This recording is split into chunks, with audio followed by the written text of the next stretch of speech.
group. As a reminder, this meeting is being broadcast on the town's YouTube channel and also via Zoom, and is being recorded for publication, later viewing, and administrative purposes.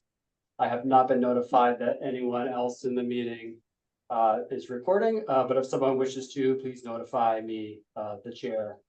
We will take a roll call attendance. Kevin Keene is not here. He said he might be late. Justin McCullen is not here. Paul Good. Here. Lisa Elcock. Here. Artie Crocker said he'd be here, but he's not here yet. Paul O'Connor. Here. Tim Bolger, chair, is present. Michael Grice. Here. Felix Semel said he'd be online, but he's not here yet. Jacqueline DeWolf. Here. Avery Newton. Here, and I just saw Artie walk into town hall. I'll be right behind him. Okay. Paula Jacobson. Here. Diane Nanny. Here. Liz Hay. Here. Artie Crocker is now in the room. Avery, let us know that. And then our newest member, Eileen Baker. She's the owner of Primary Gifts, and another member who is a small business owner in the center. Yeah. Okay, we'll get to the first agenda item is to approve the minutes from March 24th, 2025. Kara, I sent you a note about them, and I reviewed them, and they were kind of in the old style that Artie had an issue with before. And I read through them a little bit, and like the people who were present were wrong on there. So is there any way we can have that one just redone before we put that on record? Yep, absolutely. If there's small changes, we could just make them and vote on them. But if you'd like them to be re-reviewed, we can do that as well. Yeah, can they be changed? Can they be updated? Yep. Like we did the last time? Yep. It was a meeting, we didn't have a quorum, so I just like it to be as accurate as possible. It didn't look like it was reflected the meeting in a way. Okay. Does anyone have any comments or issues with that? There are only a few people there. So the next agenda item is to review the updates to the evaluation criteria. Did everyone get a chance to review it? And is there any comments? Liz? Yeah, I was hoping just for a couple clarifications. So apologize for this, but what are urban heat islands? So that's an area in which you have lots of asphalt and lots of concrete and not a lot of like green space, trees, shelter, shade. And so it amplifies the heat as opposed to modifying the heat. So it's like one of the reasons why you'll see like areas that have lots of pavement are hotter than areas that have less pavement. Okay, and then what does ROW stand for? A right of way. Oh, okay, perfect. Yeah, the only other thing that I saw that maybe was missing on there was how emergency vehicles are going to be getting through with these three plans. I didn't see anything about like emergency vehicles. We can certainly add that. I mean, we do have emergency vehicles on other streets that we have emergency vehicles on narrow streets and wide streets, but we can certainly figure out how to calculate that into the analysis. Okay, great, thanks. Can we also, just to follow up on that, can we have like the public safety weigh in at some point on their comments on the three different plans? Like yeah, we'll be doing that as part of the process of having this committee and the select board review the three alternatives. Okay.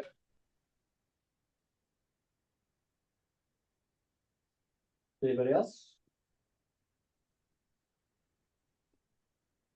I think my only other question, which is a thread between a lot of these, which is just kind of carrying over from a conversation last time, is like, who are we designing for? So just, I think it would come up in a lot of these, but when we talk about movement of people, it's just like addressing different needs of children, older adults, people using wheelchairs, you know, just different mobility needs.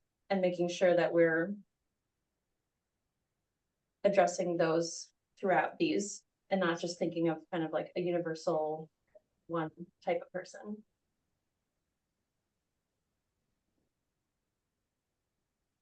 So most applicable to mobility and access, safety, and design. I don't understand your question, like, do you mean, you're saying not to one specific person, or, but your question sounded like you want it to be. No, just thinking of like all people, so like if there would be like a difference, if you're talking about like crossing length or something, or like timing of traffic signals, like what is it if you're like a 3-year, walking with a Okay. 3-year-old versus you're using a wheelchair or you use a white cane, or just kind of taking into consideration all different spectrum of mobility needs. Not just historically in transportation, it's like a stereotype where you use, able-bodied Okay. 40-year-old male commuting 9 to 5 by themselves. Gotcha. Kind of thinking holistically of, how different people, families, would move about space, for example. Thank you. Do you think there's a way to turn that into like a metric or criterion, or is there like a sort of universal design best practice maybe that would help with that? Well, there was the best practice we talked about as far as the general crosswalks, Mhm. the best practice as far as timing goes. That stuff, so we talked about that before. It sounds like, it might be two different things going on here. That is in general, is there a particular design in general that's just, I won't say geared for, but would be attracting a certain population. I don't know, it don't sound like that, but at the same time, the crosswalks they're a different entity, I think, to some degree. Who is it? What is the best practice for the crosswalks, the distance, and how long is the light for? I think that's in general what we were getting.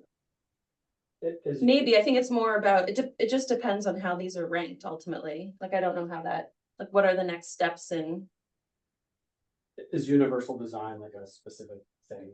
Is it like is that like a textbook word that has like a meaning behind it? Like universal design means it counts for. It does Is in there- education. I don't know if it does in like streetscapes, but Yeah. the Well, I sort of mean- idea that, people with different backgrounds are able to access this. like, I'll just give an example. So if you say average sidewalk width, we might all end up seeing a matrix that says, this plan, it's 10 feet. This plan is 6 feet. This plan is 15 feet. What then you would translate that into is therefore a family of 2 can be walking like, a mom and a kid can be walking side by side holding hands versus it's single file versus like 2 people in wheelchairs can pass each other. So you just put it like in that human centric lens rather than just the like 2 feet, 5 feet, 3 trees. Do you know what I mean? Is that helpful context? I'm happy to elaborate. I don't Yeah. want to give the solution. I'm just reacting Is to, there a way to measure like which plan would be better suited for universal access than another one? Like, You is would there just a do it like- criteria? you would do it within a lot of these. So could we, But it could be its own, right? Like Oh, this one is plan 1, like it's like, 95% of universal access for all the different things, and plan 2 has 50% of universal access. let me think about it. No, so yeah, let me think about it. I think that's how we would get something like that on this metric as a way to look at it. And use it as a criteria to look at each different plan. Like one example was like in one of the things that was sent out is just like putting things into context. So like before and originally like a couple of meetings ago, we were told, X many cars would be diverted. But then we asked to translate that, like how many cars per hour, right? You hear 100 cars, it's like, is that 100 cars per minute? Is that 100 cars in 60 minutes? Is that 100, whatever. So it would just be like the same thing where, curb access and management efficient. I don't know. You're just saying like for each one of these things. Well, and I don't- Bicycle level of stress, that's for, there's a difference between if you're planning for a little kid versus So someone doing road riding. would it make sense to plan it for whoever needs the most time? So if we were determined that a child walks the slowest, then as long as that child could make it from point A to point B safely, then anyone else in that realm would. And then you wouldn't have to segregate each population out, but as long as we're doing it for the person who would need the most amount of time, Worst case scenario. yeah, plan for the worst case. The only thing I'd say though is that that you have to have an understanding of how often that scenario actually occurs. Because there are, because there are considerations that this, like when we were talking about how Tony was very much about making sure that the sort of the universal crossing was timed at basically what it would take for an elder to be able to make it across the diagonal. And that's, you know, a very valid consideration. But it also slows down all the traffic turning. So if the frequency of that didn't occur very often, then there might be a trade-off to be able to address it another way. And we also talked about going diagonal versus going directly across and winning again. In some cases, maybe that may very well be the case. If there's someone has to do that, as opposed to having the crossing timing being as slow as it ever has to be to accommodate whoever needs that time. Yeah, and I think, Okay. yeah, your example. That may not be the I right get that, choice. yeah. No, May not be the but right choice to do that, yeah. But that's a good example of saying, well, you know, if we keep this configuration and we want to be able to have that time to be able to get across, well, then if we change the configuration a bit, you can still have that time, but the other considerations could be improved by changing the design slightly. So, yeah. Yeah, I think for a metric, one plan for, if we were using universal design for one of the metrics, we would use that to kind of just to put a criteria on 3 different plans that are there. So if one accounts for more, forgetting about all the other things, that scores higher in that one section out of the rest of these that we have on. So I think that's what you're talking about with universal design.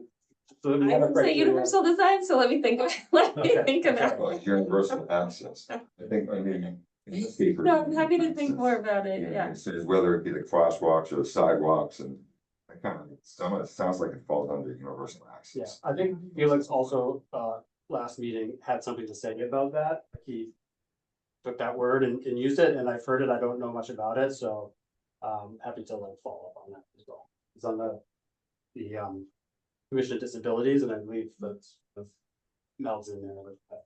It's kind of a umbrella term that's used for guiding principles, so there's no like one textbook that says these are universal design principles.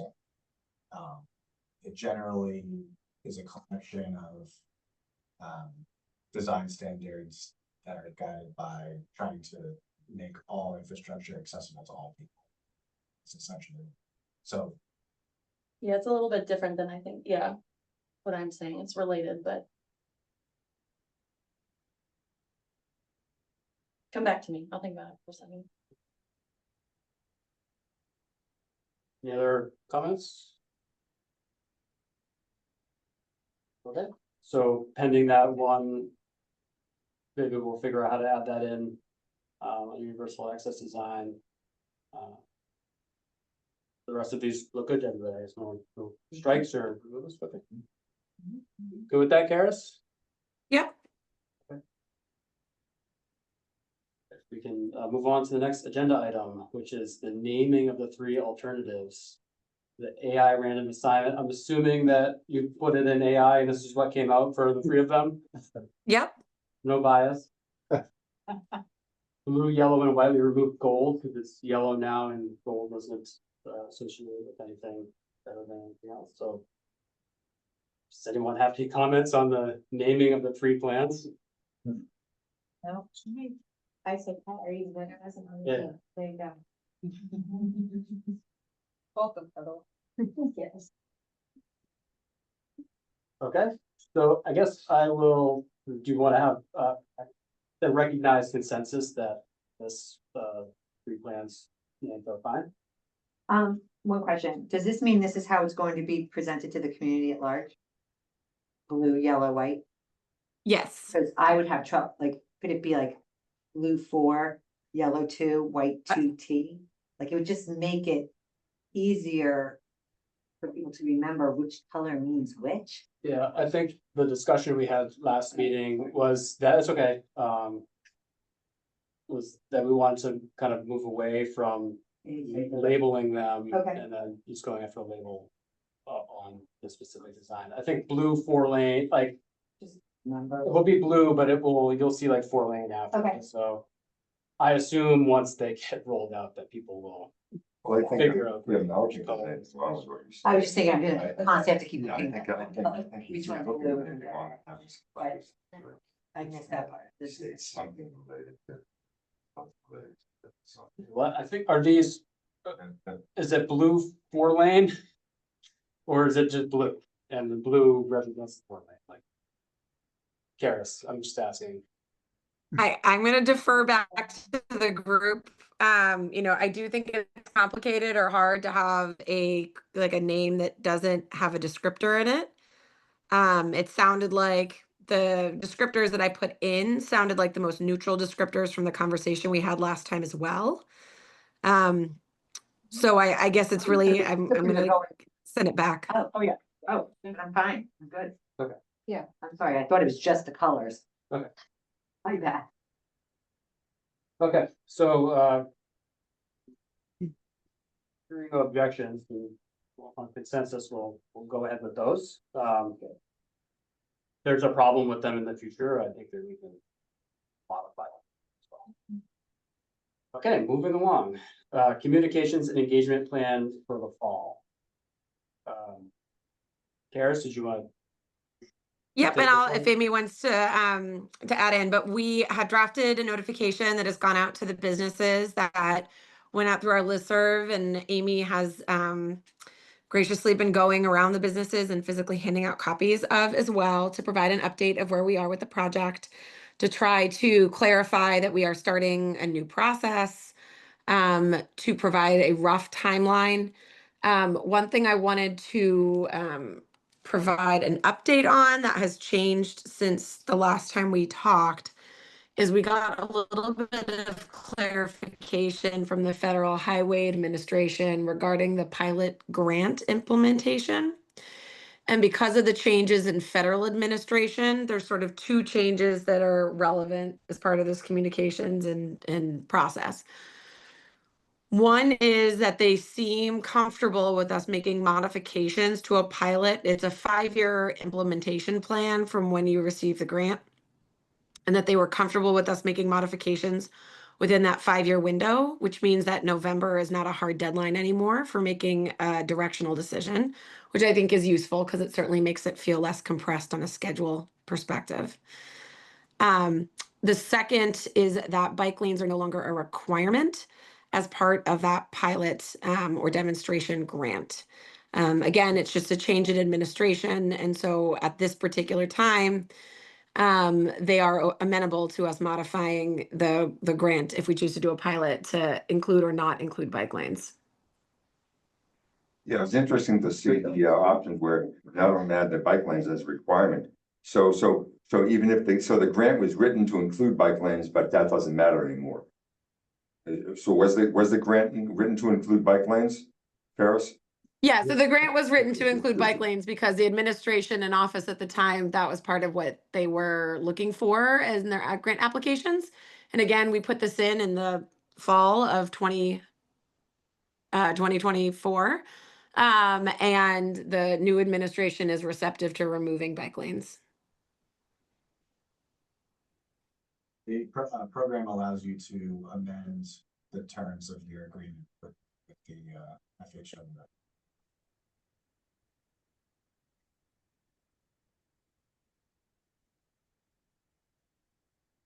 So I think Amy can confirm, but we're going to start trying to include something about Envision Needham in each News You Needham to try to enhance communication. I think roughly the communication that went out to the businesses will likely be in there, I think, this week. And then we're going to just try to come up with a couple bullet points in every newsletter, whether it's literally there's no news or come and look at this website to see these designs, to try to address the concerns about communication to the public. I just wanted to add, there will not be a newsletter this week. It will go in next week. Great. And how has the walking around and everything going well? Have you been- It's been a little hot. But everybody's been very receptive and appreciative of the visit, and we are encouraging businesses to sign up for the listserv so that they can make sure to be kept in the loop. I'm gonna send a follow-up email too, to like everybody who I have on my list. To just like encourage them to sign up as. I get the notification for the agenda from that before I even seen it. Sometimes I've seen the finished one, so it's good to sign up for it. You get notified Yeah. very quickly. Good. And have you, you're like compiling any feedback about like anything that like maybe you could share with us at some point, like in the future? Like what are people saying? What are like, we're not in all of these businesses, well, some of us are, but. So I've encouraged folks to send in an email with any comments that could be shared with the entire committee. So for the most part, it was just, reacting to appreciating that the town was updating them and understanding that they wanted to be kept in the loop. So there wasn't a lot of back and forth. I try to be respectful when I go to businesses to, when there's customers there to not take up too much time, but my phone number and email address as well as Karis's was on the memo that I handed out. So encouraged anybody with any follow-up questions to certainly reach out. That's great. That's really great. Thanks. Thank you. Sure. And then the engagement plan for the fall, like that part of, like, what's the, is that up to us, or is? Do you have something planned, Karis? No, I think I detailed what we were looking at. We should have for our first meeting in September, some concept plans to start looking at. I think the goal is for this committee to kind of look at those in September and then get them to the select board in October, and then to do the larger feedback communication. We also have, and I'll defer to Lisa on this, there's the business fair as well that would be coming up around that time, which might be a great opportunity to solicit a lot of feedback. We actually started this project at the business fair last year. So we have that as like a good target too, to try to have things clarified enough that we can start getting reactions and feedback on design. And again, the nice thing about the pilot extension is I think it gives us, I would say, a month or two longer to analyze and gather data prior to sort of narrowing down our decision to one plan. Again, the work doesn't stop when we narrow it down to one plan, because there's a lot of detail in each plan that we would want to flesh out more.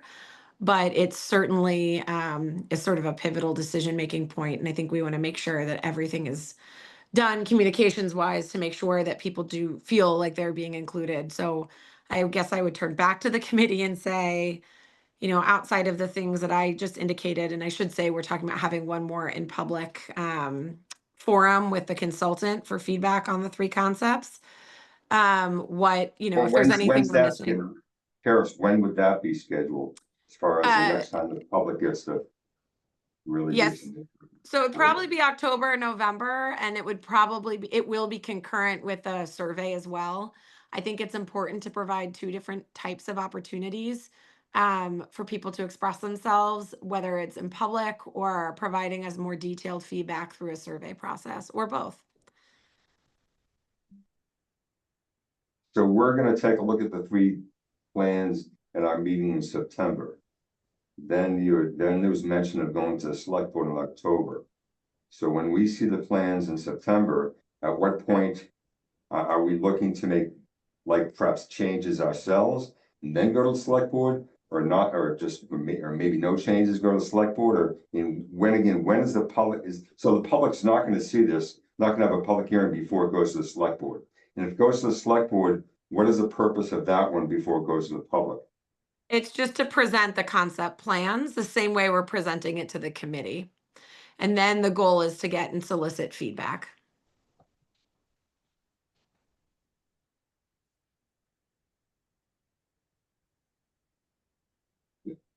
Thanks, Chris.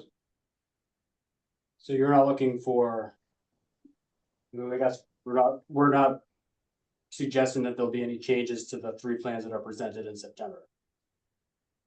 Unless there's some things that can change before the October meeting, but we won't have another look at it before it goes to the select board, or we will. Yeah, but the goal of us seeing it is to give input and potentially make changes. Sure. Then, so if there are potential changes, But if we're meeting, actually in September, we're only meeting once. It depends on when in October we present it to the select board, because we could potentially have 2 meetings before it goes to select board.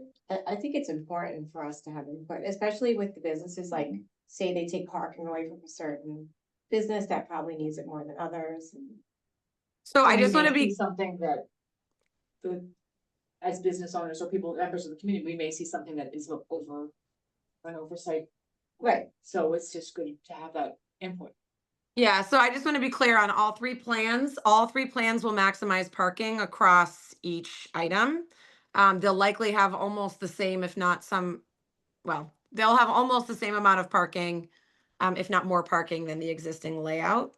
The things that I could see there being tweaking on is, you know, if there's a left turn and we don't think there needs to be a left turn, if they're mid-block crossings that are an added amenity, if we feel like they have value or not have value.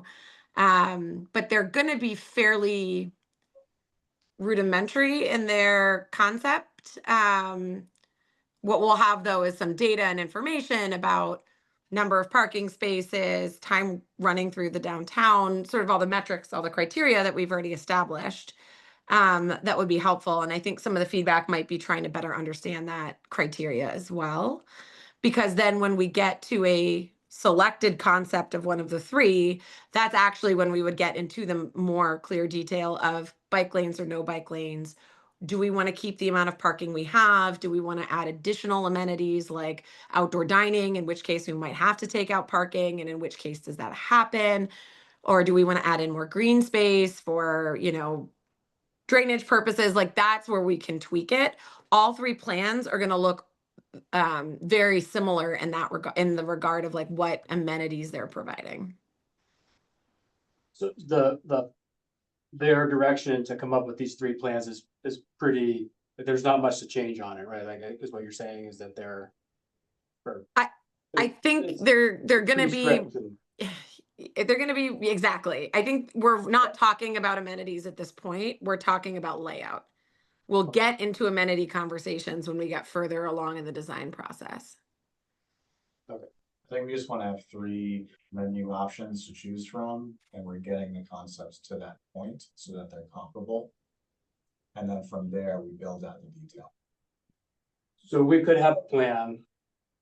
Let's say it has parking in front of what Sweet Basil, right? And maybe later we could say maybe they don't want parking there, they'd rather a parklet for dining. And we can add that in later, depending on which plan we choose, right? Like, this is kind of. Correct. Okay. But what if parking's taken away from certain areas, like? So I think it's in the 3 plans that will be presented to us, it won't be. There will be no parking. But then after the select board or whoever chooses our recommendation, chooses one of them, then we refine, like, it can be, Yeah. we can make changes from there, basically. Like, the plans that will come forward will have all of the parking. Parking all of- exactly. Yeah. Yeah. The only One will have modification. turn lanes, one won't have turn lanes, one will have 4 lanes, right? So they're kind of rudimentary, and that will just be the basics with everything there. And then if we want to make changes to it, we can discuss that. after. Yeah, the only modifications that would be there are related to like bump outs to make sure that pedestrian crossings are shorter, ADA compliant parking, because right now the downtown isn't. But those are the only modifications that really you would see on the plan to our existing parking layout. those changes would be kind of like a non-negotiable change that needs to be made. Other requirements, right? Karis?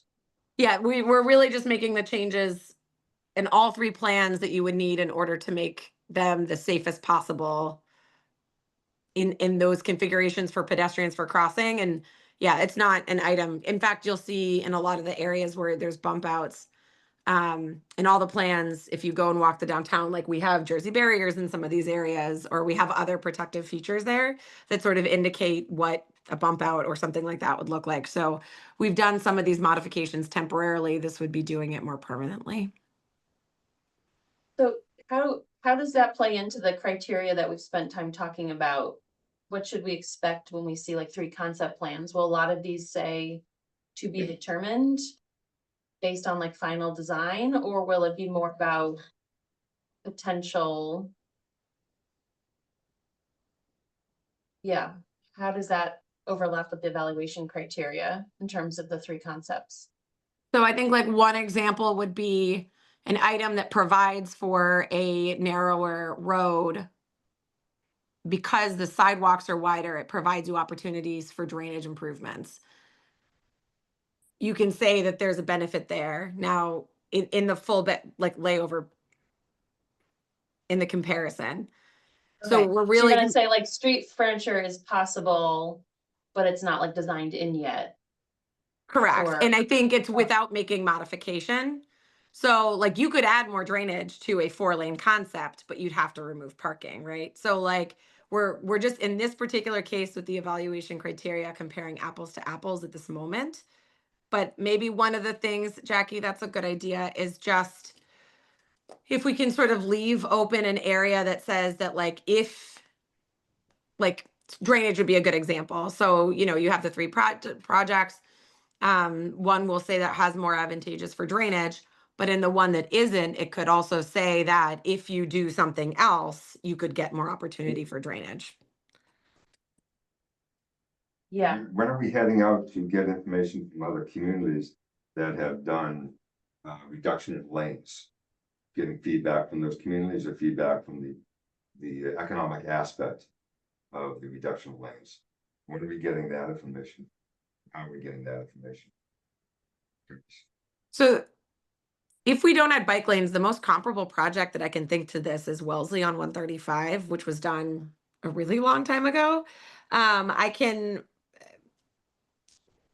certainly ask the consultant if they have ones that are comparable, particularly ones that don't have bike amenities included, since that's what we're looking at this particular moment, from a lane reduction perspective.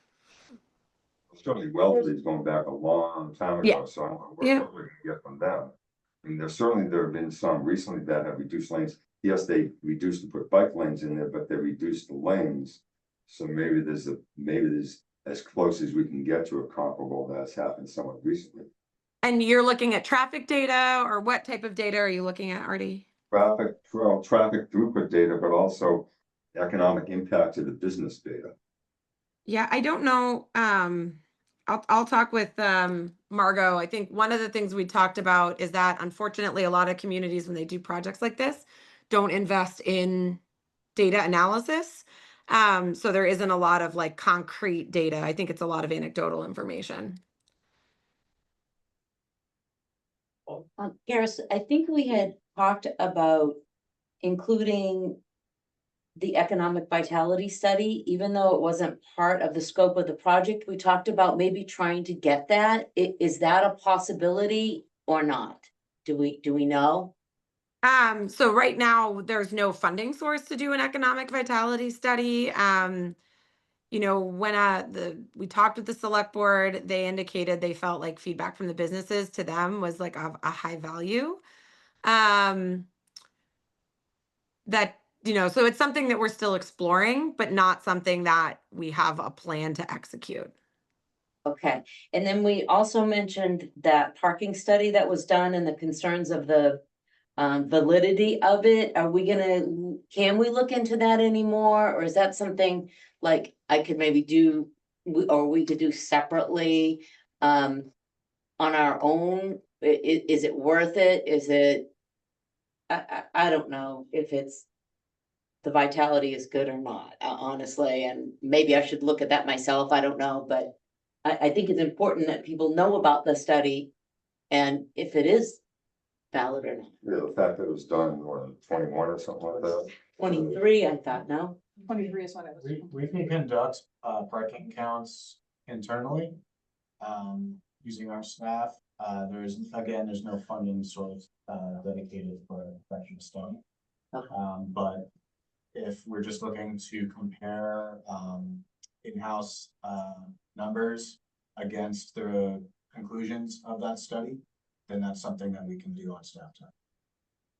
Do people think that that is worth the time and effort and? To me, the data is Yeah, super I think important, so. right? Okay. Definitely. Yes. Data is important. The question, what's the quality of the data? Right, if it's Yeah. good or not, right? And Is it it's- valid? Timing, I Right. mean, people who might have done something right before COVID, I mean, what's their economic impact? How you can be able to separate it from the general economic conditions. I think we'd all agree, I would love to know this if there was such a number. I just struggle with, how do you determine, how do you measure it? And how do you separate from everything else that's going on? I think we're talking about just parking, so that's like, there are either cars there or they're not there. That's pretty straightforward. And kind of looking back at the parking study that was done, which is pretty comprehensive, pretty clear, so I think it would be easy for like someone, Tyler maybe would be out there like having cars, like, and just, Actually, was it done during the summertime? What month was it? it was done in November, I believe. No, in November. November of 21. Like on a Sunday. November 22, sorry. 23. It was So we November can, of 23, If the committee establishes. November of 22, You're right, and it you're right. came out, Yeah, it was released in 2022. Okay. If the committee establishes times and, you know. If you all tell me I want to see what the count is on Friday at 2 o'clock, then that's what I'll do. I think we should just agree on what is a reasonable parameter for taking it.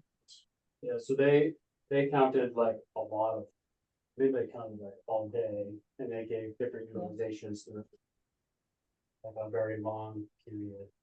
I think it was one day that they counted, but I didn't double check that, but there was some conversation about it being It's one day. taken on one day.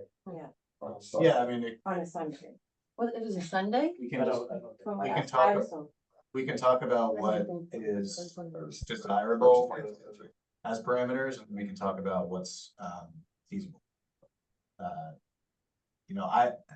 I will go out there and do it. I'll just have out there. Never brought any fire, well, if that wouldn't be. You never know. I just want to go back to the, like, going into other, communities that have had it. So my concern about saying like, if we're not doing bike lanes, there is potential for bike lanes, widening the sidewalks, potentially add up. But even putting that aside, I live in West Roxbury, there's bike lanes, they narrowed the lanes. They didn't take away that much parking, and the businesses are still suffering. And we found this out literally by walking into the businesses and talking to the different business owners. And I know you're saying like maybe you can't trust that kind of data, but like who more to trust data from than people who actually own businesses in these communities? Is there some way that we could divide and conquer and do, just to get feedback from different communities? So there are multiple factors that go into a business's performance, right? Not just the streetscape. So I we'd mean, have we to have go a into- business in West Roxbury, it's been in business forever, and they're thriving, and they're down 30%, and it started right when they redid the whole bike lane thing. So it's, Yeah, in order to do that, I think we'd also have to go somewhere where it's not happening, compare it. To see if there's other issues in other areas that aren't having these things, and if they're seeing similar downturn in their business, right? To I mean, to like- be compared whether or not, to figure out whether or not it's actually the widened, the narrowed lanes or whatever it is that was causing. Right, and then what the landscape is all around it too, Right, yeah. like for context. but we can't like- just keep dismissing the fact, like, if every time we hear another community, we haven't heard one community that we compare Needham to that has been successful. Us, I'm talking to people who have gone and actually Mhm. looked and spoken to them. So are we Di- just gonna take it at face value, like, oh, they're not doing well business for all these other, like, if it's not working for these communities, Well, like- the areas where it happens and there's no impact don't end up in the news. we've So gone to Diana- different areas though, is what I'm saying. But Paris, is that something we ask the consultants? I mean, there's like thousands of examples of projects like this at this point across the Yeah, country, so- and there's hundreds across Not the Massachusetts. country, but No, just Massachusetts, even in Massachusetts, And there's not even like hundreds. Western Massachusetts, I'm talking like Yeah. Newton right now, I'm hearing nothing but horror stories about it. I know for a fact, like firsthand, West Roxbury is a mess. You know, I know that so I speak with a lot of my sales reps who go to all different towns. And they give me a whole list, Belmont stores are closing, Cambridge stores are closing. It's a big concern, so we can't just like dismiss it and decide, oh, it's closing to this, that, or the other. You know, there's gotta be some validity to the fact that it's because of what's going on. Right, so I'm just saying like having more context for each of those case studies is helpful. Like what were the changes, what is the context of the surrounding area? And then, yeah, that's all I was saying. Yeah. I'm not questioning No, I'm validity, saying it's you are, just but what how I'm do just saying you? is like, I don't like the thought of just dismissing, like saying, oh, we don't have a way to do this, so we're not gonna do it. Does that make sense? Totally, I wasn't dismissing it, I was just I didn't say saying, you were. We can Yeah. also, if we're able to like, we're going into places that haven't it done, and talking to people, and we go to places that haven't had it done, we can verify that, make that data point more valid. I mean, yeah, I guess. I mean, right now, we haven't done anything and my business is up. I don't know what's gonna happen at the end, you know, once this all starts happening. So like, I wouldn't blame things just on an economic downturn right now. If there's a place that has had it done, you know, because business seems to be up like at least in my industry. Across the board, but not in places that have had this kind of project implemented. Would think would the it other- also? I also think the one thing to factor in, and I know this came up when we did the initial construction in downtown, is construction itself disrupts business. I know that was always a concern about, you know, when you're actually doing the road work, when you're laying the sidewalks, when you're like, it does make the town much more difficult to navigate. And I'm sure that also has a disrupting factor too. So it'd be interesting to look at for communities that have done just the bare, you know, the more you know, upgraded the infrastructure without changing the layout, what impacts that have had versus changing the layout. So how much is construction itself disrupting business, which I think is something we had talked about, and Paul Good could talk about. I think the last time we, you know, started doing work in the downtown, there was certainly concerns that if you're doing construction for 18 months, that's going to have an impact on business regardless. And how much of that is a factor of changing a layout or not changing a layout. I think what I'm hearing here is that there is a desire to try to get more information and more concrete information to try to best understand what the trade-offs are. Yeah, I mean, that's absolutely right. The difficulty is, are you getting information after it's been fully implemented? Yes, And well, and yes. you've reached a normal state? I could say for West Roxbury, 100% after it was implemented, and I will say, because I live there, sorry for saying that, but just want to make, like, I do know what went down. The construction was minimal. It was more painting lanes and stuff, like it wasn't really, like, there was never a time where I was driving down Center Street where the whole street was ripped apart. Akin to a pilot project. It was, exactly, so I would say for West Roxbury, I would not blame it on construction. It's definitely the project Yeah. itself. Tim, I will say that I have this seat because I'm on the Council of Economic Advisors and they wanted somebody from that committee to be here and listening to this. And for our September meeting, the meeting is going to be broken into two working groups. One is parking and one is the feasibility of an economic study. And we're having somebody come in and talk to us about how long it will take to undertake to do an economic study, how you go about getting, you know, going into town meeting, getting the funds. So it is a long process, but we're already going to brainstorm how we go about doing it. So there is this understanding that those two issues we kind of prioritize, and those two things most impact the businesses, and that's what we're gonna start with. So that meeting is on September 12th. We have another meeting, it looks like on September 22nd, so I can report back as to, you know, any progress made. We're also going to try to take advantage of all the parking studies that have been done. I guess there's also the planning board that's going to be looking to do another parking study. We don't know quite what that is. Updating. Yes, and so Heidi Frail is going to reach out and find out what that is. So we are trying to put all pieces in one place to figure out what this means. We agree.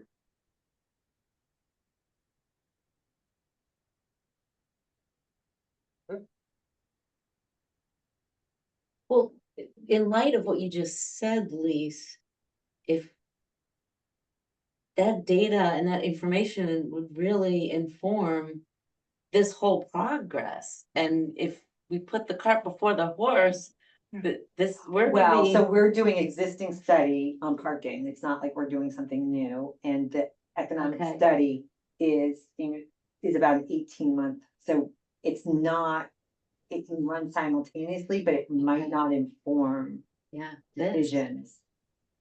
I would also say that this project is probably like years in the future, so. Oh, While, like, as we kind of, well, we do have to narrow down the design layout, but, you know, like, as we continue on in the future. But what about That's something that. this, you're saying this project is years out? It'll be a Yeah. long road. It's, yeah. At But least- there could be but what if there was still a pilot? But I mean, a pilot is different than, I think, you know, we can still adjust it as we go, and it sounds like the pilot would be more adjustable than what we thought it was, so. I think that as that economic study is being completed, and if we had a pilot project in place and they thought something could be changed, I think it would be. We still wanna make sure that if we are running a pilot, it's the best case scenario with the data that we have, and we have to make sure the data that we have does include an economic. Sure, yeah, I think what we're doing is choosing one and then deciding whether or not we're gonna do pilot or not, and whether or not it's even. But So I'm saying fine. before we make any choice, we have to have an understanding of the economic impact.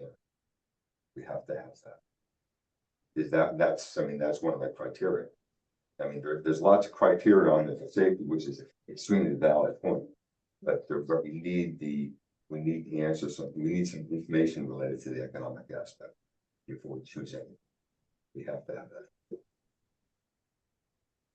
So is that possible? I don't, to what degree, to what degree possible, I'm not certain, but we have to have an understanding what's gonna happen. Why choose something if we don't have any idea what's gonna happen? Well, all right, so we can't do anything? Yeah, to some extent, yeah. No, I mean, to some extent, I mean, if we're doing something which is potentially the opposite of what we should do.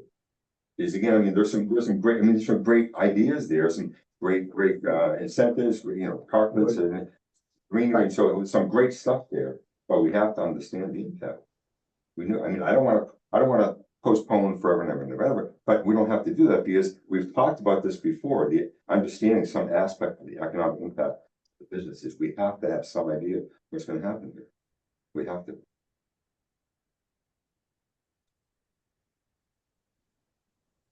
The question is, what can we know? Yeah, well, that's. Well, I mean, you know, you're almost saying is that there is a thing called a study, will tell you exactly what will happen to business. That doesn't exist. No, it doesn't even if you have all the exist. money in the No, it world. doesn't exist. So we have to find something out. But again, we have to find something out to communities that have done it, even though it's now not gonna be exactly apples and apples, but we have to have some idea. We can't just shoot blind. Well, I guess one question I have with like engagement and Karis, I don't know about the next agenda item where it says like survey questions, so if you feel free to say pause. But I guess one question I have for all of us is just like, what questions do we want to be asking people? I mean, it's one thing to show 3 designs, it's one thing to say this one sidewalks are 5 feet, 6 feet versus 7 feet, what does that mean?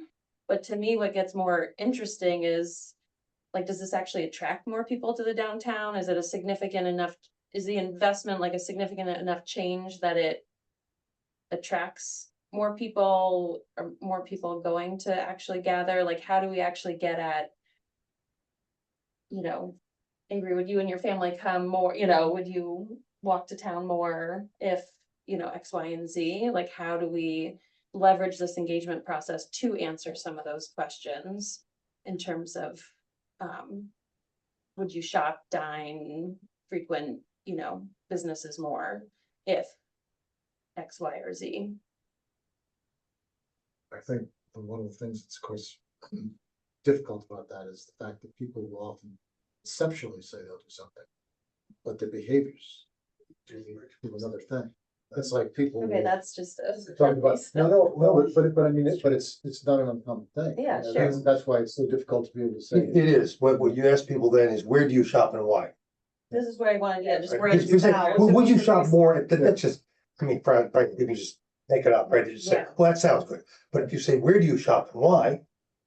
Right? I mean, you say, do you shop in local downtowns? If so, where and why?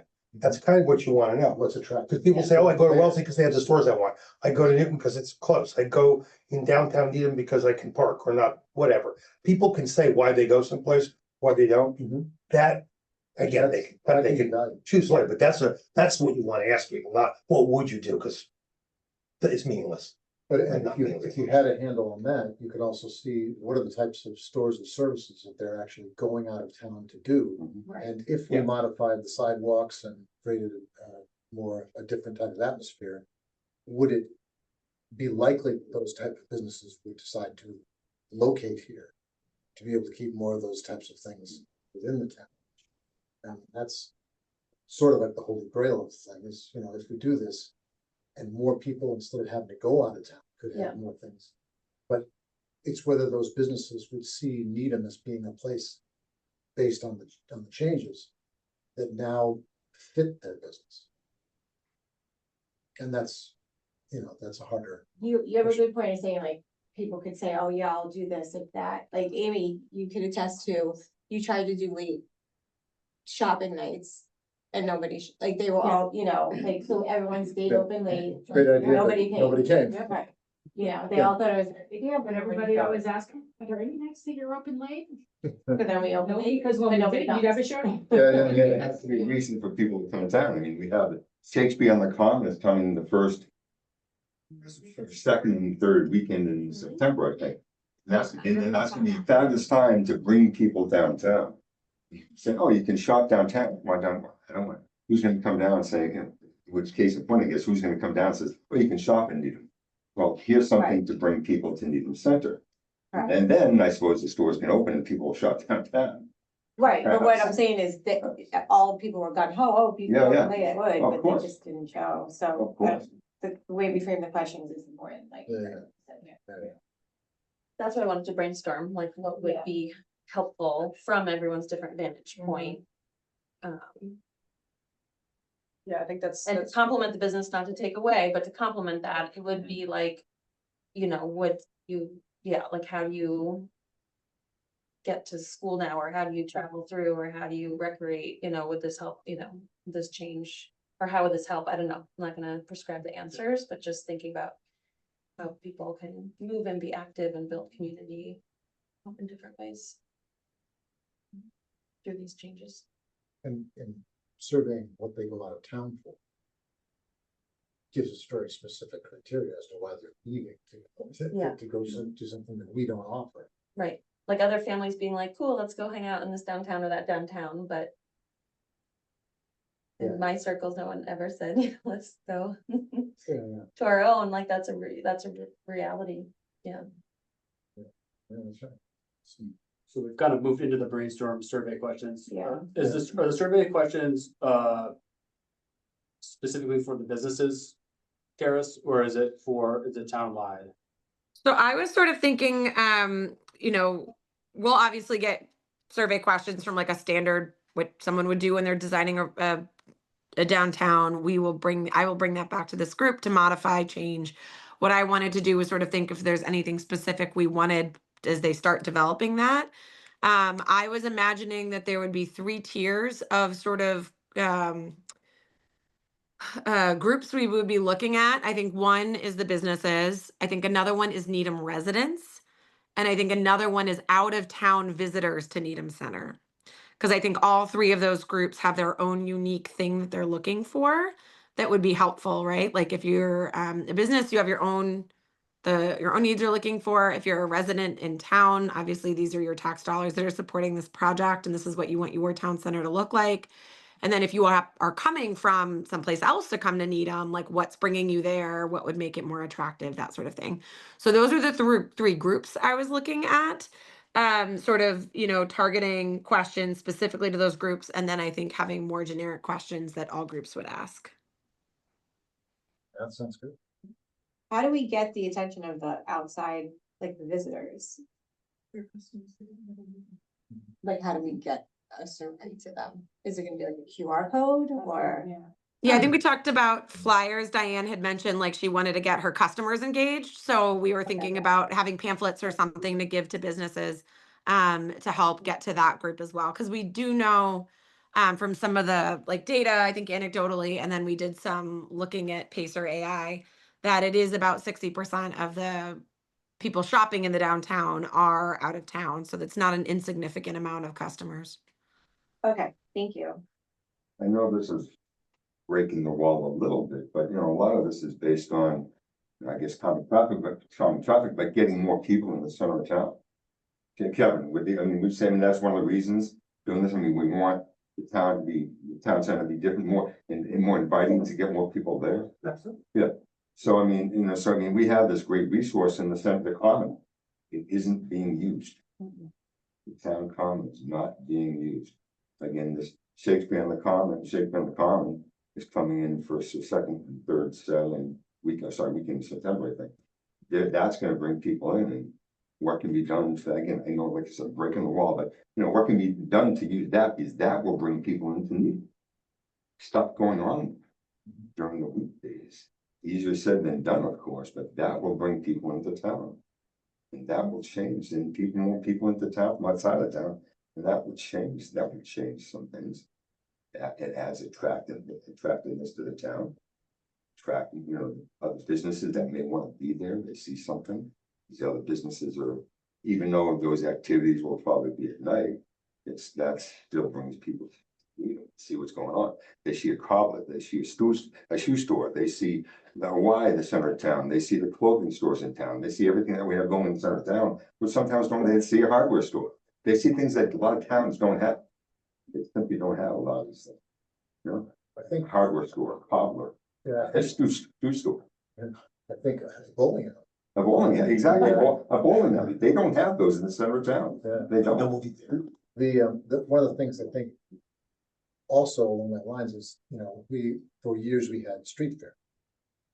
And, but businesses primarily saw that as a detriment.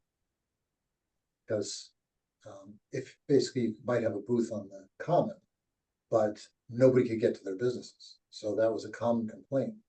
And actually it's part of the reason that the chamber stopped continuing. What do you mean no one could get to their business? What does that Because mean? The streets are closed. Because the streets are closed and all they did is lose money.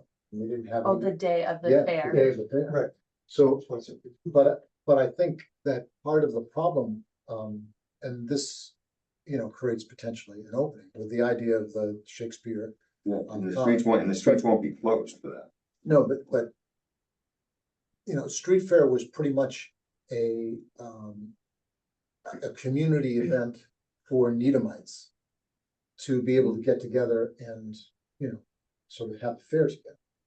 But it wasn't geared towards bringing people from out of town. But if we flipped that and we were doing something that would have the potential to be able to bring people from out of town in for whatever you call the event, the fair or whatever it happens to be, that if it was thought, how do we bring people into the town, then the businesses would potentially benefit by having exposure. So I'm actually gonna give you a little pushback on that, at least for our standard. We had no problem with the fair itself, and it wasn't the closing of the roads. It was that if I needed to staff Yeah. a booth in the center of town, There's no people then to I do was it. pulling away from my business. Yeah. And I also wasn't attracting customers to my full potential that we offer. Yeah. Right. What we would have preferred was the town block off from the one end of town to the other end of town, have Great Penley Avenue closed and have customers walk up Around. and Down, down Great over. Plains. Like a real street fair. Like a real street fair where they could actually visit every business, and then the center of town could be a hub where there was, maybe that's where the Y would put their bouncy house, and there could be face painting and other family activities right in the center of the town. But that was every business could participate. That's what a lot of other towns do. It's Oh, really yeah. fun to, it's really fun to go to But- them. So we have- for so we have 135, that's through the middle of town, which is kind of But- problematic in terms of pulling the entire state road, you know? Yeah, So, so I'm just, because we're kind of talking about the survey questions a little bit off, but. Yeah. I understand, I think that, again, like I have like a list of things for like the select board to change. To help, that's kind of outside of this committee, It but we is, should but continue to like, yeah, let Evan know that he's gonna bring it back and make some changes that will make yeah. us making changes easier. That could be one of them. Also, something like that would be a good place to hand out QR codes for surveys, sort of like Boston does it open streets all the time, where they close down streets, and a lot of people, all diverse backgrounds, come to visit those things. but I think in terms Can of I thinking, push- just something yeah. in terms of that thought though, that if we just keep it in the frame of mind that if, as we move on to, if, after we find an individual plan we're gonna work on, and we start moving on to amenities, keeping the idea that if we were going to take more of the approach of trying to be able to bring people from other towns into events that happen down in the downtown, what would be the amenities that would get most utilized if that were to happen? So then you can Yeah. say, well, we should expand the sidewalks and have more out downtown because we're going to intentionally Yeah. attract people from other towns to come in for these events, and they'll all get utilized.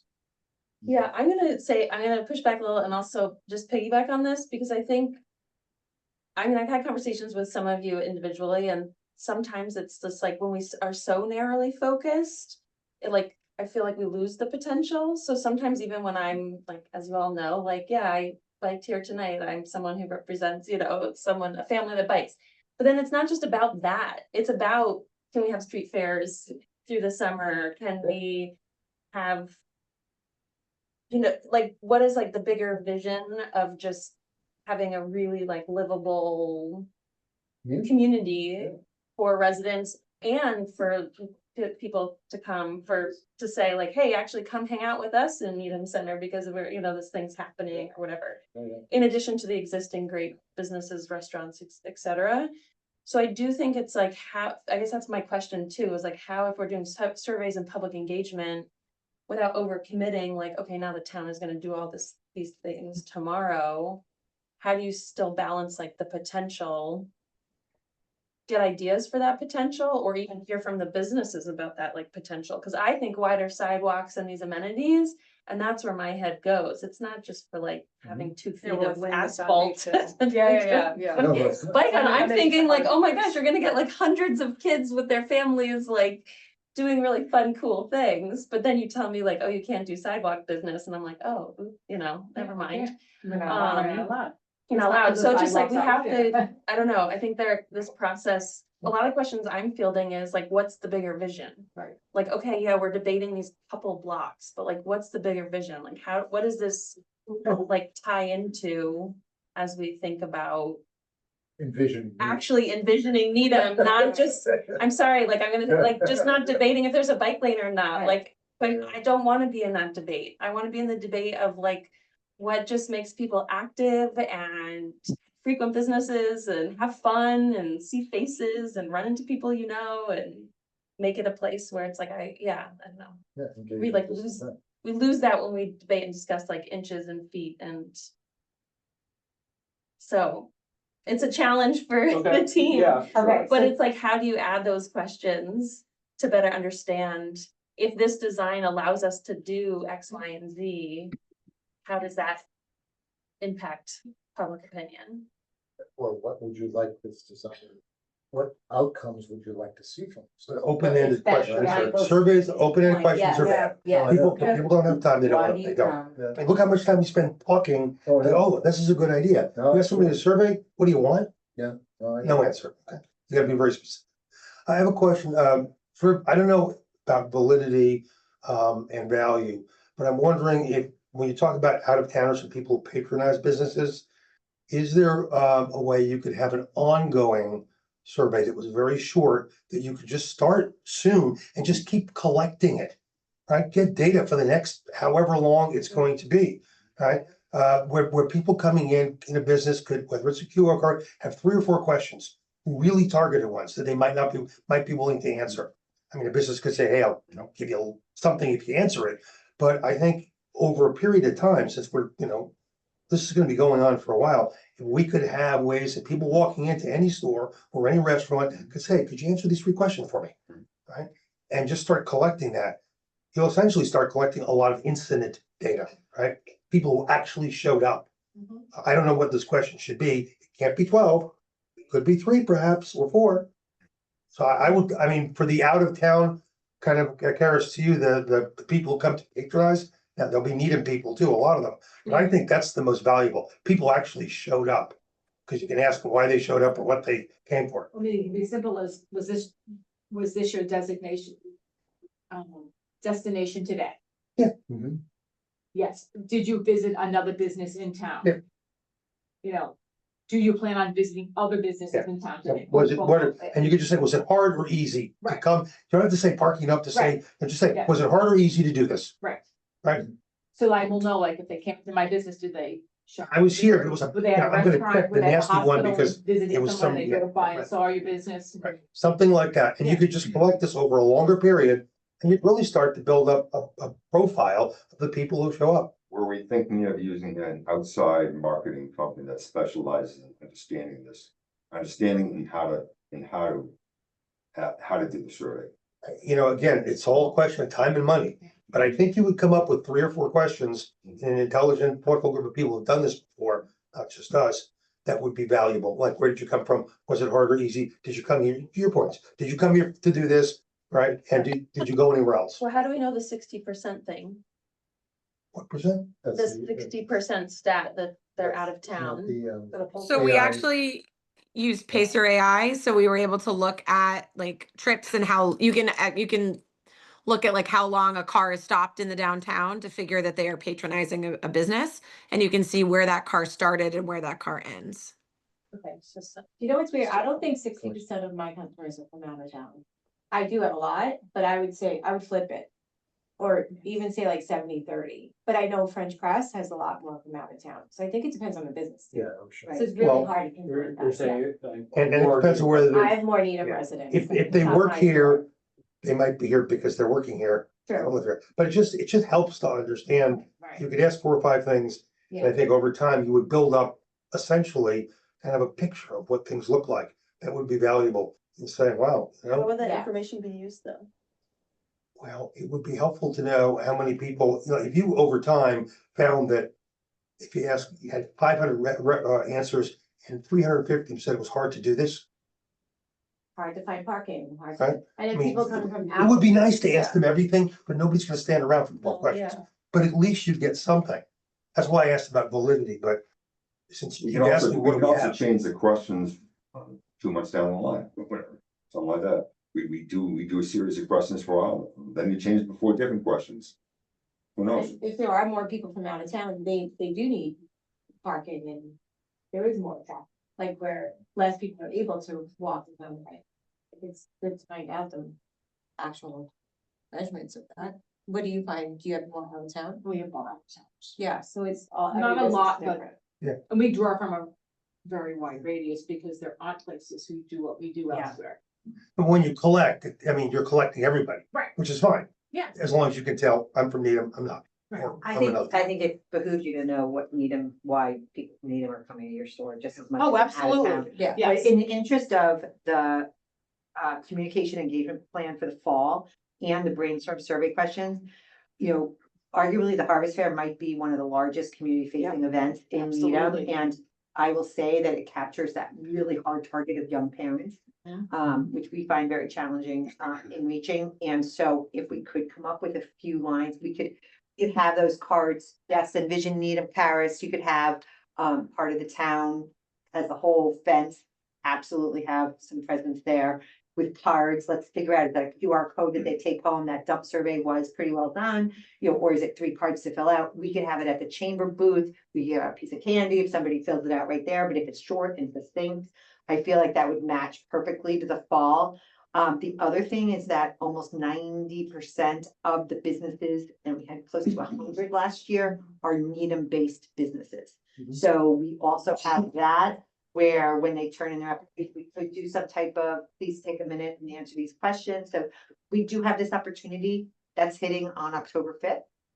That could inform you, and again, it's not gonna be perfect, but I feel like that could, you know, what they call that, perfection is the enemy, like, so I do feel like we have a lot of potential input from this, so. Lisa, are they brick and mortar businesses or are they more like real estate? You know, that's the only. thing That's I'm true, it's worried. not that it's not that much brick and mortar because it's a Sunday and it's the labor issue, but the people, the residents coming, then we have. For sure, yeah. We could teach them about the brick and mortar pattern, but at the same time, we have capture, and maybe the businesses will talk to us about other issues that they're facing.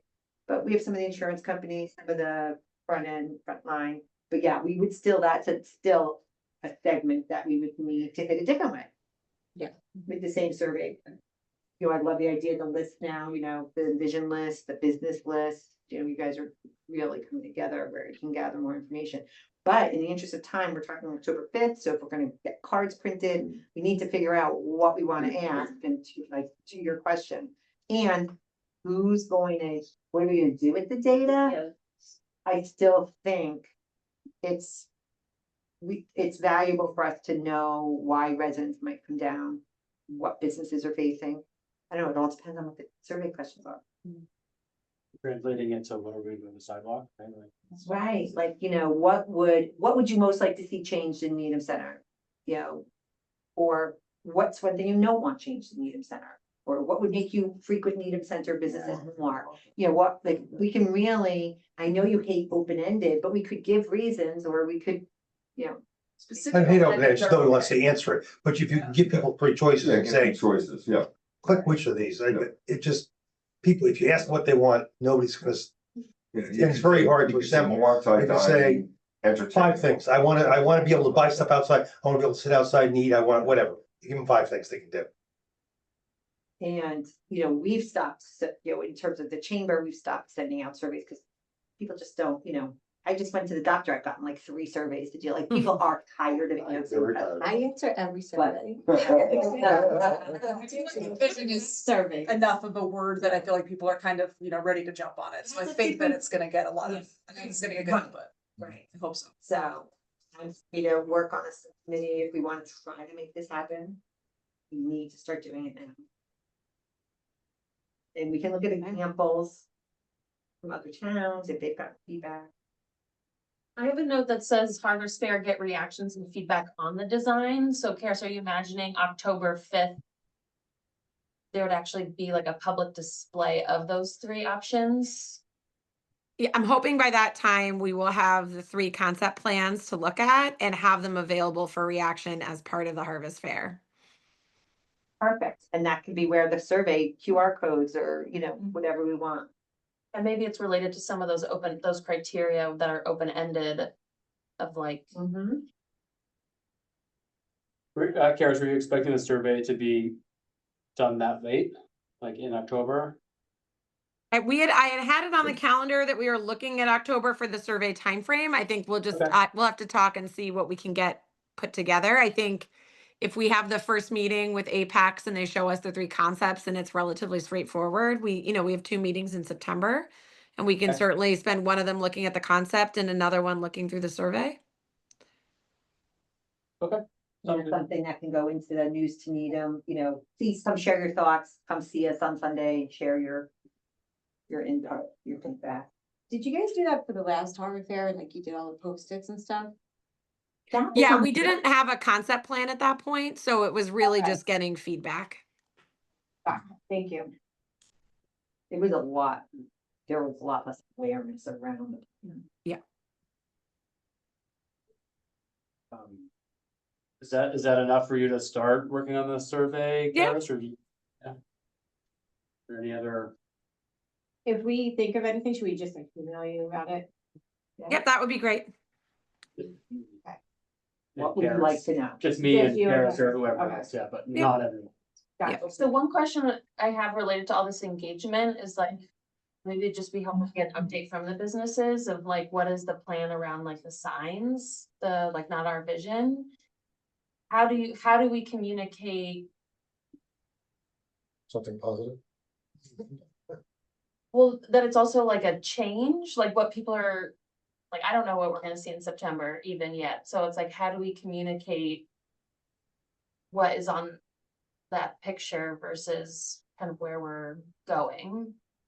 And how what I think what we was should reacted meet- to is now scrapped, essentially, like that was. But there's no plan now, so we're not, until we can see what the plans are, we've all spoken and we don't wanna take our signs down. Until we see that this is something that's not gonna hinder our businesses, unfortunately. So I think people have been coming at us a lot about the signs, like, they're gonna be there until this is something that changes. Until like one of the options is picked, or once one Yeah. of the three concepts It's comes like, out? as long as it's not an option that is gonna hurt businesses, but. Will the sign be updated with like, and now when, like, these We- two of three options are not our We vision? don't sit really like have giant discussions about it, but we've been asked many times to remove them, and we've told people many times we're not gonna remove them until we are in a situation where we feel like our businesses are safe. But wasn't the vast majority of that regarding the parking, and since all three potential designs have not reduced any parking, doesn't that change it a But little we bit? haven't seen these plans yet. A lot of Yeah. it's also group of traffic, the amount of traffic on through town. Yeah. So I suppose if you Yes, got, you could you're right. argue, yeah, I suppose you could argue if every plan some miraculously shows the same throughput of traffic. I suppose that could change something different. It's the same. So is that group, like, will you all be communicating with us in September of like, when we see these three concepts as a We're business not like a- community, we're not We're gonna We're support? just like friends that are talking amongst each other every now and then, we Yeah. have questions. Like, some people are more against parking removal, some people are more against 2 lanes, if it's 2 lanes. I don't see the signs coming down from the businesses, I'm not trying to be threatening in any way, but that's me being. No, just transparent. another consideration for the engagement plan of like how. But what do the signs have to do with the engagement?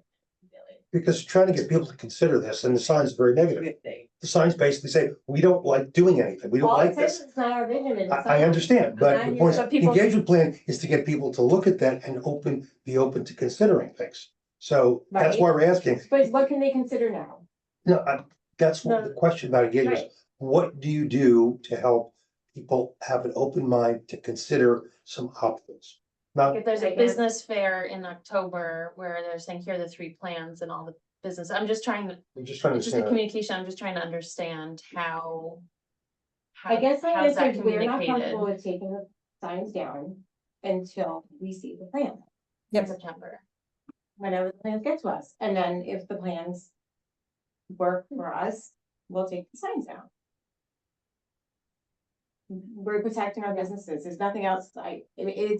Nothing's really changed for us at this point. So why should we take them down? Yeah, I mean, I guess the only comment I have on that is just like, if we're trying to survey people. Are those signs going to like affect? Because we want to get your customers Mhm. to fill out these surveys. I think our customers. have Signs now- shouldn't have anything to I do with the have- surveys. I'm sorry. Yeah. The signs are completely separate from the surveys. The signs should have absolutely nothing to do with the surveys. I don't even know why they're being. Yeah, put there's together. no connection between the two. We can easily survey our clients without even mentioning the signs. So I'm I not think- sure. Yeah, I think we're maybe just Yeah. mentioning, like, either way, like, it doesn't, so whatever, but I think the question is if we're talking about handing out surveys in all of the businesses in town, because you want your customers to fill them out as they come in, and they're filling it out in front of a sign that looks like, this isn't our, or whatever it says, that may have an influence on it, so I'm just saying, like, if, in a perfect world, and I'm not telling anyone to do anything, but, like, if the plan came back out and we decided on it, and it wasn't your vision, then, you put them back up, right? Cause we've kind of, I think the thing is like we're resetting it. We've reset something. And then like, if it goes sour again, like, you know, you can lift them back up. Maybe help us You know what I form mean? our vision. We're not gonna make new signs or anything. Right now, there's no plans. There's nothing that has said, that has secured the way we feel that we don't think our business is gonna be disrupted. So I don't know why they didn't come together. I actually am not really appreciating everyone. Like talking just to me about this. This is something businesses to have put together because we felt like we didn't have another choice. And we again, don't- we still don't feel like we have the choice to take these down. So a lot's gotta change before we take them down. And certain businesses have a more of an aversion to the park, you know, to the lanes. Certain businesses are worried about parking. And right now, we don't know what it's going to be. So I think that anybody who takes the time to take the survey is gonna take it not in support of us, they're gonna take it for how they feel and how they think. You came into my store and talked to me about what you thought. I've had, since you've come in, at least 6 other customers who've come in to try to advocate for it. I feel the way I feel, they feel the way they feel, you know, but they're still, feel free to sit and talk to me and have a conversation with it. It doesn't mean they're gonna, just because I was tying my window, that they're gonna like change the way they answer questions. That's not why I was asking more from like, just like a communication, just as a committee, just like, as we're talking about what questions we're asking, how we're communicating. It's just, I think A very- that the it- signs have it's a- nothing to do with this committee. That's my opinion. I think it's kind of hard to argue, since they basically take the name of the committee and put a line through it. So that's kind of hard to argue. My question was not about asking anybody to take signs out. Yeah. Is I want to make Yeah. sure that Communicate. that we're asking people to give their opinion, I'd like them to come to it with an open mind with these, you know, these new alternatives. That's my only concern. It's nothing to do with whether anyone should ask you or not ask you, or tell you Yeah. do or don't like the sign. I just want to make sure we get people coming to us, looking at these 3 alternatives with an open mind, not, oh, this is from those people who had this terrible alternative. I already don't like it. We're trying to reset a little bit and get people to come to it with an open mind. So that was only my question. How do we best do that in the process of getting to asking people once we have these 3 alternatives? So if you saw that sign in a store, it would change the way you answered the survey? I think people might, I don't know. No, That's I'm what just I'm about asking. you, like, would you? I have opinions about it and I feel very concerned. Sometimes when I walk in the store, I feel there's a negative thing there. Okay, but But that's just me. would you answer the survey differently based on just seeing the sign? I have no idea. So Right. one of Yes. one of the signs is in one of the stores says that there's going to be a 50% removal of 50% of the parking. I'm not aware of that. So if that sign was there and but the 3 plans we've come up with, and we're doing a survey based on those 3 plans, don't lose 50% of the parking. And we're asking a question about how did you get, or how, you know, how did you feel about parking or something? It may influence somebody. That sign's Oh, not well. consistent with the rest of them, have you? Yeah, asked that person to remove it? that's an outlier. I haven't, no. Yeah, that's not, we don't, I don't even know who it is. That survey, does the survey have to be an envisioning Needham survey? It could be, it's a Needham survey. Doesn't have to be an envisioning Needham survey, just a Needham survey, that's all. Well, there's the question of getting survey information, right? But there's also the question, at some point, you'll have 3 alternatives for people to look at and weigh in. There are 2 different things we're talking about. Yeah, and I'm just wanting to make sure that whenever we do this, I'm worried less about the ongoing thing, because you're gonna ask simple questions, why did you come here? Yeah. That's right, it's not about a design change. I'm thinking more to the point, when people come, see the 3 alternatives, I want as many people as possible to come to it with an open mind, that's all. Well, I mean. However, we But all we're have a gonna res- see it before they see it, right? We're gonna see it before they see it. I'm just asking, I don't know, I'm just asking. And we all have a responsibility, even though we have our own biases, we all have a responsibility to be as unbiased as possible. When we're looking at these, and that's our responsibility, be as unbiased as possible, no matter what, no matter where we're coming from. I think that, well, I agree on this, that we now have 5 representatives on. When that went up, there was 0. That the committee has moved. Businesses, yeah. 4, Well, we had sponsors for 5, did we? I thought we filled all 5. no. You had spots for for three. three, and we That- added there an were extra four. one. Okay, so there are four members from the business committee, that Mhm. are not now on the committee, which was Mhm. not true before. Right. And the committee is actively working to be able to, and has now redrawn, in the process of redrawing 3 new plans based on the feedback from the entire group with that input. And I think the desire is to be able to put a pause on that so that not our vision, so that there is an atmosphere of neutrality as people move into seeing the new plans. Mhm. And because the participation and engagement is now in place, and the feedback is coming through. And it's difficult, we can say that it would be completely, people would answer questions not in that, relevant to that sign with a big line through the middle of the front. But the reality is, people are picking up subliminal negative messages from not coming to the stores with an experience of neutrality. And we have moved significantly forward in terms of doing that. And I think it's more of just like an acknowledgement that the engagement is there, the participation is now there. It's being reformulated. Can we put a pause on being able to have that atmosphere throughout the downtown while these things are evaluated? If it turns out to be something that the businesses don't feel as we're going forward is wrong, then the signs go back up. Okay, Sort of a day. two things, I can't speak for all the businesses. Right, no, I That's understand. first of all. When people come in and ask what the status is, I do say things like, I'm hopeful. Yeah. Like, I don't sit here, and like, I actually don't, like, we didn't do this to shed a negative light on Envision Needham. We did it, we put your QR code to the website on it, so that people are aware, because the biggest problem with businesses was there was not enough transparency, we didn't know what was going on. When it came. And then when we left our meeting on it, we did not feel like we felt very insecure about the outcome of that meeting. And the sign was represented. And the sign represented that. But So, now we- but if it wasn't you for say those we're still doing signs, this? most people wouldn't even know. As many people as know about it because of those signs. Yeah, I agree. When people ask me what the status is, I'm honest with them. I don't say, oh, they're still doing this, they're still doing that. I explain about the 3 Mhm. positions, but the businesses that I have talked to don't feel comfortable with taking them down. Again, can't speak to all of them.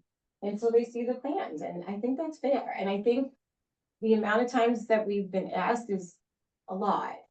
So I don't know how many, is this even on the agenda for today? How did this even come up? This, the signs aren't even on the agenda. So like, why are we even talking about that? But that's not why I joined this committee. Oh, no. I think it's a communication. I didn't join. I think it's part of the communication and trying to have an atmosphere for the I mean, survey. you guys to be just able to- redid your website. It's beautiful, and Yeah. it's got it's nice and shiny, and it's not intimidating at all. Like, it's, to me, when you read it, Envision sounds like a great idea. We're seeing this on our vision, but when you go to that QR code, it's still going to that new website that you guys just did. That looks great. But what So it- that's all what it is. No, but I think, as we know, I would just guess that there's probably very few hits on that revised site. Meaning There's probably very few hits on our QR code. yes, that's what I Right. mean. So most people aren't seeking out to do more. I don't even think people are looking at those signs anymore. I'll be honest with you. So I think that, Every friend from out of town who's driven in has asked me what's Yeah. going on. Liz, do you They're wanna very chime in obvious here? and very- yeah, Liz? Yeah. Yes, they are. Yeah, I feel like poor Eileen's getting teamed up on right now, and it's Yeah. not fair. I'm I gonna am. echo exactly what she said. Those of us that still have the signs up are gonna keep the signs up until we see the 3 plans and we feel comfortable that one of those plans is going to support our businesses and our vitality as business owners. If we see that, I will happily take my sign down, as I know Eileen will as well. If the plan that we come as a group to move forward with, as well as the public, as well as the select board, is something that business owners are not comfortable with, the signs stay up. It's like that easy. I'm not sure why there's so much confusion. I don't think, like, we don't need to like discuss it anymore. I think it's a question about whether or not, like, you know, these in-person survey things that we're having. So I think In my it's opinion, I clear. don't think it's gonna sway the customers who come Okay, to my that's fine. store. No, not even a little bit, neither to mine. We have plenty of people who ride bikes. And it's not, it was never about bikes for me, per se, it was about parking. So every store has an individual outlook on this plan. Karis, you had your hand raised up too at one point. I was just gonna say, I feel like it actually, the conversation that you're having does lend itself, I think, into the next agenda item, which is just the name of the committee. It came up off agenda last meeting. Yeah. And I was asked to put it on the agenda, this one, which is, do we keep the Envision name or not keep the Envision name? Okay. Justin brought that up last time. He's not here, so. Does anybody else have any opinion about it? I would just keep it. I would keep it. I would also. Yeah. Otherwise, it's going to create Was- public confusion. Yeah, right. I was, Like we're hiding. someone made a comment about, like, we're not trying to trick anyone. It just, Yeah. it is It is this project. Yeah. Yeah. Okay. I will Yeah. say most people, when they refer to it, they don't say Envision. In my store, What do they I'm say? They're like, what's going on with the bike lanes? Or what's going on with the I website? need something. Literally, that's what they say. No, I wouldn't really be concerned. Envision. Yeah, they did not. We spent time on that and. It's Not fine, worth I think it's changing. fine the way it is.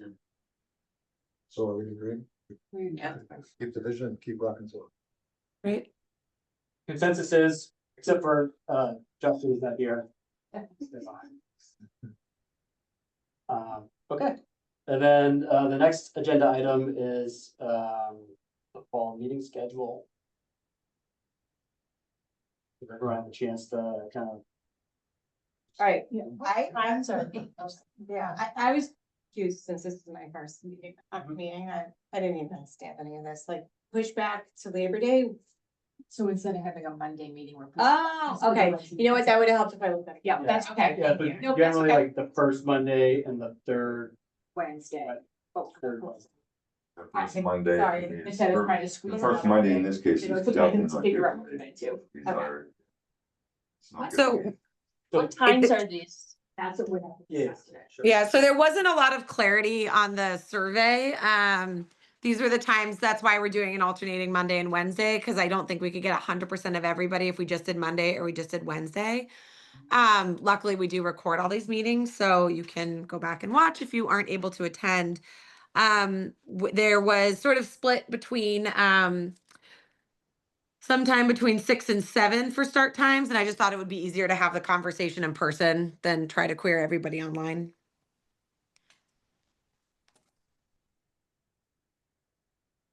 The 6 or 7 are the options. Yeah, well, it could be Okay. 6, 6:30, or 7. It just, Okay. it wasn't clear Was from the 5 survey. o'clock taken off? Was 5 o'clock taken off completely? Yes, Why? Why? Why? there were multiple people who couldn't attend at 5 o'clock when I looked at those dates. The overlap was between 6 and 7. I know I was one of the ones that said no 5 on some of these, but then looking at these dates, I would change it. I'm fine for 5 on all of it. Anyone here? pushing back on 5. Doesn't work for me. I'm pushing hard on 5 because I don't close till 6. No, I'm pushing back. Oh, No, okay. I don't close till 6, so even a 6 Yeah. o'clock meeting, I still have to find somebody to close the store for me. Yeah. So ideally, in perfect world for me, a 7 o'clock meeting is anything after 6:15 would be perfect. 5 o'clock, I have to Yeah. call my boss in Lexington to come down and close the Mhm. store for me, and that's not a way to run a business. Are they Work them still up. 2 hours or for meeting, like how, Right, I'm This not sure of the frequency- time. Yeah, I mean, how long? How long are we doing?